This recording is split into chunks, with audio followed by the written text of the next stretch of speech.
Baik, selamat pagi, siang, sore, atau malam, Profesor Tuga, Profesor Dedi, dan rekan-rekan sekalian. Izinkan saya, Ahmad Rizky, ingin mempresentasikan mengenai Customer Journey Analytics dengan pendekatan data mining dan machine learning pada industri telekomunikasi. Gambaran singkat mengenai pengantar kali ini adalah terdapat 52,26% pelanggan yang melakukan churn dari 20.000 pelanggan. Objektif dari penelitian kali ini adalah untuk mendapatkan metode pembuatan model yang paling akurat, sehingga dapat memprediksi pelanggan yang akan churn. Tools yang saya gunakan pada penelitian kali ini adalah menggunakan Python dari awal proses mengolah data sampai membuat model. Matriks yang saya gunakan pada penelitian kali ini adalah average variable per status, average variable per segment, no leftover distribution, dan no overage distribution. Selain itu, dalam proses evaluasi, saya menggunakan tingkat akurasi, confusion matrix, precision, TICO, ROC, dan AOC untuk dibandingkan. Temuan pada penelitian kali ini, pelanggan yang berpendapatan rendah dan yang tidak memanfaatkan produk secara maksimal berisiko tinggi untuk melakukan churn. Model naive Bayes menunjukkan akurasi yang terbaik. Lalu, segmentasi pelanggan memberikan wawasan penting untuk strategi retensi yang lebih efektif. Rekomendasi yang saya sarankan, menerapkan naive Bayes untuk deteksi churn dan menawarkan insentif loyalitas. Lalu, melakukan segmentasi pelanggan. Dan yang terakhir, memberikan edukasi produk dan penawaran sesuai kebutuhan pelanggan berdasarkan segmentasi pelanggan itu. Business understanding. Industri telekomunikasi merupakan industri yang tinggi persaingannya. Hal ini dikarenakan eh, memiliki harga yang sangat kompetitif antara satu dan lain penyedia yang menyebabkan pelanggan itu mudah untuk berpindah ke penyedia atau layanan lain. Hal inilah yang menyebabkan tingkat churn dari pelanggan di industri telekomunikasi memiliki nilai yang tinggi. Dataset yang saya gunakan merupakan dataset yang berisikan 20.000 pelanggan dari sebuah provider, di mana terdapat kumpulan data-data dari pelanggan dan status churn. Terdapat 12 fitur kolom dan satu kolom status churn, di mana jika di breakdown terdapat 9 kolom numerik dan 4 kolom non-numerik dari dataset tersebut. Latar belakang penelitian kali ini, eh, terdapat 52,26% pelanggan yang melakukan churn. Perbedaan pola penggunaan layanan seperti overage dan leftover mengindikasikan ketidaksesuaian paket dengan kebutuhan pelanggan.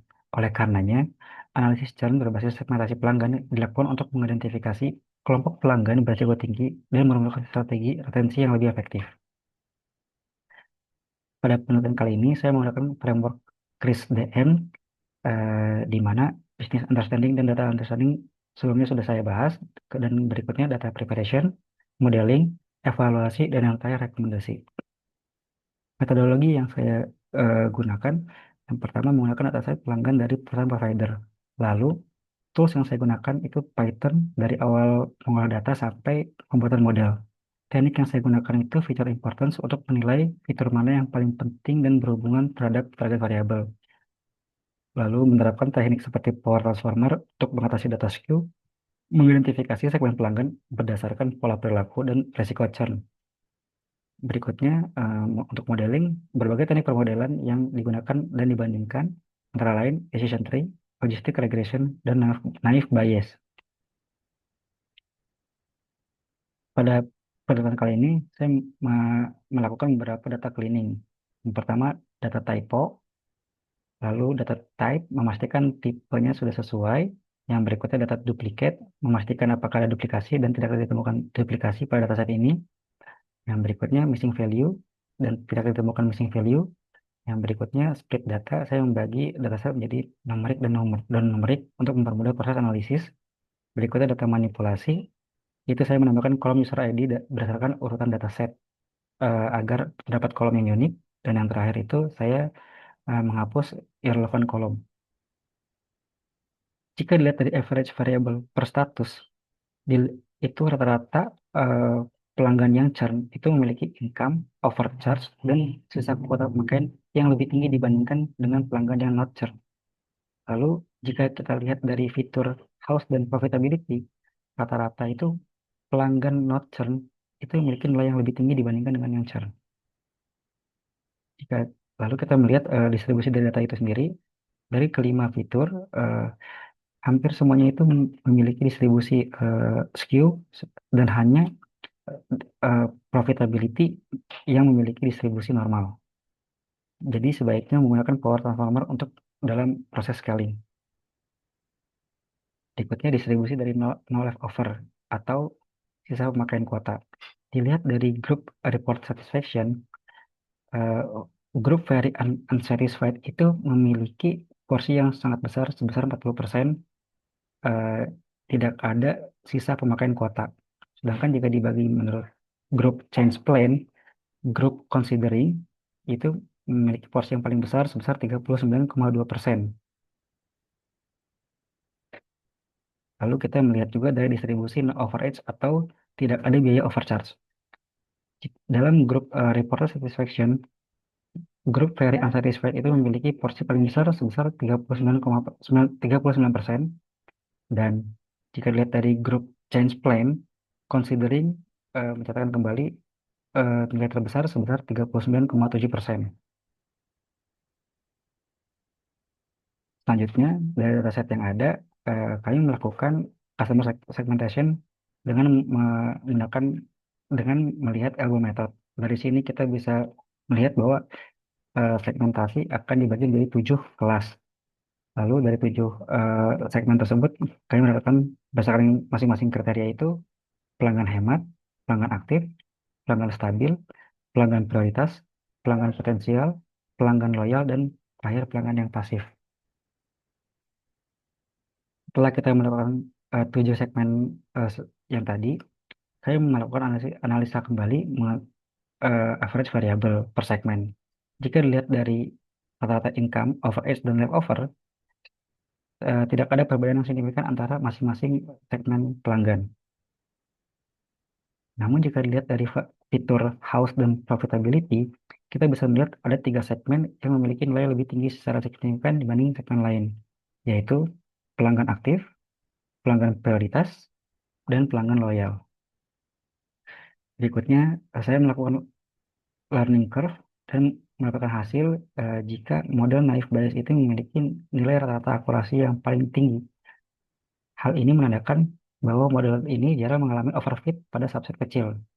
Lalu jika dilihat dari rata-rata standar deviasi, model naive Bayes kembali menghasilkan nilai terendah yang menandakan tidak terlalu sensitif dengan variasi data yang ada. Sehingga model tersebut eh, termasuk model yang lebih stabil dibandingkan model yang lainnya. Lalu pada proses training, kita menemukan bahwa training dan testing set sudah balance.